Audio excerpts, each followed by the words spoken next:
ఏదైతే higher education నుంచి అలాగే హైయర్ ఎడ్యుకేషన్ ఆఫీసర్స్ దగ్గర నుంచి మమ్మల్ని రాజీనామా చేయమని instruction of the war instruction of the higher education officers higher education chairman అని చెప్పి క్లియర్ రాశారు కదా అధ్యక్ష. వాళ్ళే చెప్పారు, మేము దగ్గర చెప్పాము అధ్యక్ష. అందుకే ఎంక్వైరీ ఏమైనా చెప్తున్నాం అధ్యక్ష. మేము అడుగుతున్నాం ఎంక్వైరీ మేము దేని కొడుతున్నాం. మీరు చెప్పారనే చెప్పే వాళ్ళు రాజీనామాలు చేశారు. ఇది దేశ చరిత్రలో కానీ రాష్ట్ర చరిత్ర ఇలాంటివి జరగలేదు. Continue process. వాళ్ళు టైం అయినప్పటి వరకు ఎవరు చేయలేదు. ఆయన చెప్పారు కదా అధ్యక్ష, పందిగా చెప్పారు కదా ఇప్పుడు 2014లో వచ్చి 2019లో చేశారని. అది కూడా కలపండి అధ్యక్ష. వాస్తవాలు ఏమైనా తెలుస్తాయి, అవన్నీ కలిపి ఎంక్వైరీ చేయండి. టోటల్ ఎంతమంది అధ్యక్ష వైస్ ఛాన్సలర్స్ రాజీనామా చేసింది? 17 మంది. 17 మందిలో మీరు ఎంతమంది లెటర్లు తీసుకొచ్చారు? 5.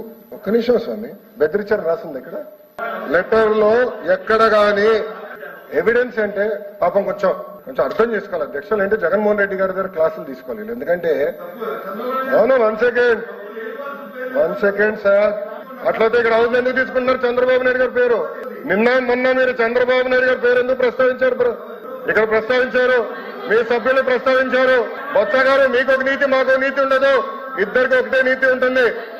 ఇద్దరు ఆయన బెంగళూరు నుంచి ముందర ఆంధ్రాకి రమ్మన్నపా సార్, లిస్ట్లో చూడండి ఎక్కడ కానీ బెదిరించాను ఉందా? మాస్గా స్ట్రైట్ క్వశ్చన్. మొన్న ఏమన్నారు? బెదిరించామన్నాడు ఆయన. ఇదే చంద్రశేఖర్ రెడ్డి గారు బెదిరించాము అని అన్నారు. ఎక్కడుంది అధ్యక్ష బెదిరించాము? దయచేసి మీరు చదవాలి అధ్యక్ష.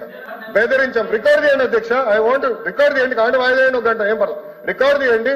Letters discuss. బెదిరించాము అని అన్నారు. ఎక్కడ బెదిరించామని లెటర్ లో రాసిందో సూటిగా ప్రశ్నిస్తా అధ్యక్ష. లోపి గారి దగ్గర పాఠాలు చెప్పించుకోండి అబ్బా. ఆయన చెప్పాడో తాళ నుంచోమని. ఇక కొంచెం ప్రొసీజర్లు కానీ రూల్ బుక్ కూడా పంపిస్తాలే. వాళ్ళనింది బెదిరించామని ఇక్కడ ఓరల్ ఇన్స్ట్రక్షన్స్ అని రాసింది అధ్యక్ష. It is oral instruction. అది ఎంతమంది? 5 అధ్యక్ష. టోటల్ రాజీనామా చేసిన ఎంతమంది? 17 మంది అధ్యక్ష. 10 మంది మేము మా పర్సనల్ రీజన్స్ వల్ల రాజీనామా చేస్తున్నాం. ఇద్దరేమో వచ్చేసి ప్రభుత్వానికి ఫ్రీ హ్యాండ్ ఇచ్చేదానికి రాజీనామా చేస్తున్నాం అన్నారు అధ్యక్ష. రెండోది అధ్యక్ష, గవర్నర్ గారు ఉన్నారు. Whose the chancellor of universities?